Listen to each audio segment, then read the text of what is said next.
because of how many students are in the classroom, why don't you allow people off island to have the same educational opportunity and drive their kids over? I would drive an hour for my son to go to her.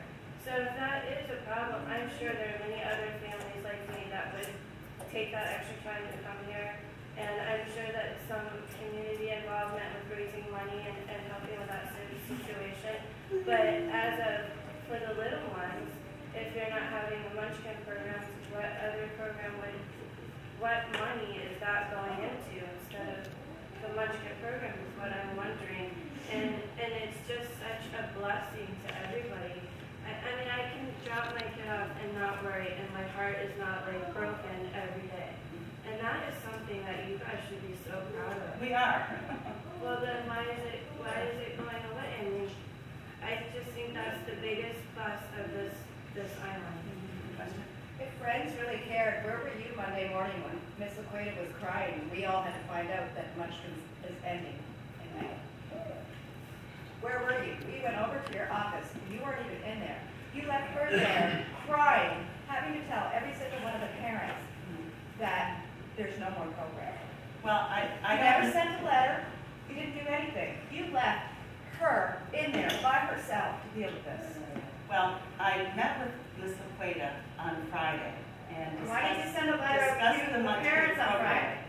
Because, quite frankly, I don't discuss personnel issues with parents, and I don't think anyone would expect that personnel issues would be discussed in a public forum.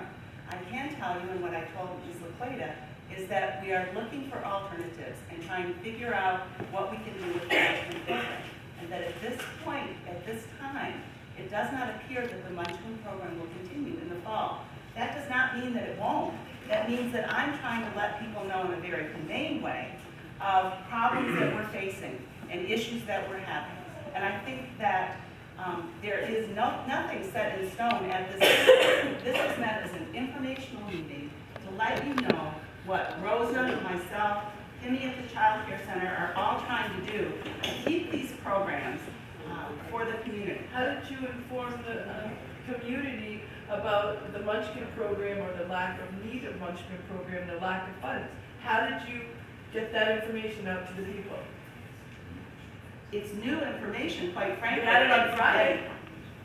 Nobody, you didn't give that information out to anyone else. You gave it to Ms. Laqueta. If you would ask for this community support in that, I can pretty much assure you, look, they would have all came here and supported you and helped you financially. You can raise funds in this community like that when it's for children. That program is not the same without Ms. Laqueta. You lose her, that program will never be the same. Besides Mrs. Laqueta, one thing, I'm going to play devil's advocate for a second, everybody. I kind of see your point, but if you tell somebody a ship's sinking, they're going to start jumping overboard. And kind of what you're doing right now and how this is being handled is kind of great. And maybe, you know, we do have to find somewhere else for the kids to go. So is there or is there not going to be these programs? These programs are absolutely going to continue. All right, well, that's what everybody needs. I'm sorry, but how can you say that when you have already let go your director and the children underneath? You axed these programs. You just took the heart out of this community center by removing these programs. I'd like to go to the mission statement that says the mission of the Friends of Boca Grande Community Center is to provide educational, cultural, and recreational programs for enhanced quality of life in the Boca Grande community in collaboration with Lee County and other organizations. How are you working with these other organizations? And I think that because I heard that Munchkins was canceled and I heard that after school was canceled and that it was a done deal and that it was all put on Rosa, that Rosa was going to go and you are now was going to do it, and you found out how many people that you upset in this community, and now it's a change of plans and we're not going to do this, we're going to try to turn it around. I'm born and raised here. I've been through this program. I've done it. My child loves it. My oldest child's been through it. I have another one coming up. And what is it going to be? I will say to you regarding how did I not tell the parents sooner, that I've learned a lesson about how the rumor mill works here in Boca Grande. And it is a very tight community, and that's a very good thing. But it does sometimes undermine the ability for staffs and organizations to do any kind of planning or future planning. And so I will just say to you that as difficult as it is, this is an informational meeting. And many of the board members of the Friends are here. I know that many of the board members of the Island School are here. I know there are many members here from the Child Care Center. Do all board members agree with this decision?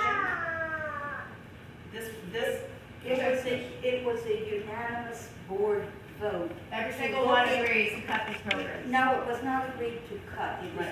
It was agreed that we will try to see what the Island School can do and what Miss Kinney can do. Why didn't the board come to us and try to find a way to raise money before making this decision? You know, maybe I owe an apology to this community. I love this community. I live here. This is my home. I've been very supportive of the Island School, of Munchkins, of the kids in this community. So maybe as board chair, I made a mistake in not coming, and I apologize to all of you who have children in these programs. So if there's any anger, let it be directed at me. Marta's the messenger, and not a tough position here. But that's what this meeting is about, to find out, to let you know what we are thinking about doing, what we were kind of hoping to do. Wait a minute, I know there are a couple of hot questions here. But so we're doing it, maybe if we're doing it backwards, I apologize. I'm very sorry. We want to make it right. We care very much. We were thinking if we could change the format, that it would help Friends, it would help the Island School, and it would help Well, how can you already have people in the munchkin room measuring it out because you've already got plans for that space? Well, we don't have plans for that space. We are measuring all the rooms because there may be some changes here in the future. The Munchkin program could possibly have been one of them. That is not chiseled in stone. Questions? That's Mine is more of a statement. When you guys were raising your kids as board members, you know, you kind of grew up in that time period where child care was a lot different. And today, going out as a parent, it's very scary to put your place anywhere. I came from Orlando about a year and a half ago, and I can tell you, Ms. Angela, makes it more of a community, raising my child and being able to say that there's other parents out there looking out for my kids makes me feel like, oh God, you know, makes me feel really at home and safe, like it probably was back in the 50s or the 60s when you were raising your kids. And that's what this island and these programs are like. And many people out there, they search for that their whole lives, but we have it here. And that's why I think you get a lot of people that are wanting to come out, wanting to bring our kids out here. It's because we can have that slice of pie that people had back way long time ago. If that makes any sense to you. So with this information though, and you're taking this information, is there any chance that you could, with the support of the community, continue with the Munchkin program? I think that we have to look at all of our alternatives, because they all kind of look like set the domino. And I appreciate you coming up with humble personality coming up there, and appreciate it because you came up there with such graciousness when you spoke to the crowd. Thank you. That is very much appreciated. But it just seems like a domino effect, and I didn't need to attack anyone. I don't even have children. I'm here because I believe in the children. Okay? I don't. I just have worked with everyone's children here, and I know how important all these programs are. So it just seems like if we take out the foundation, which is the Munchkins, then we lose the after-school program. Well, why would you bring your children all the way over here to school and then have to ship them all the way over there to an after-school program? So it seems like it might put some holes in the dike at the island school. So, I mean, are you telling us that it's definitely done, or maybe there's a possibility with the support I hope what you've heard today is that the Island School, the Friends, and the Child Care Center are exploring all of our options, and that this is an informational meeting, and that there is nothing cast in stone yet.